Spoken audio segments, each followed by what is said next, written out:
Hey guys, this is Dr. Hub. In case you haven't subscribed, please do subscribe.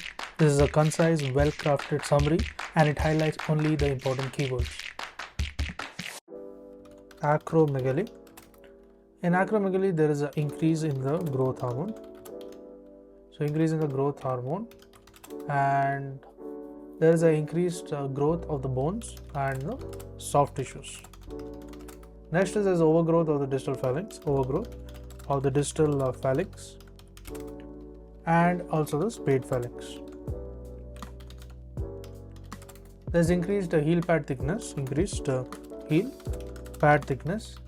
and enlargement of the paranasal sinuses. There is also a finding known as the prognathism. To learn and grow daily like this, please do subscribe.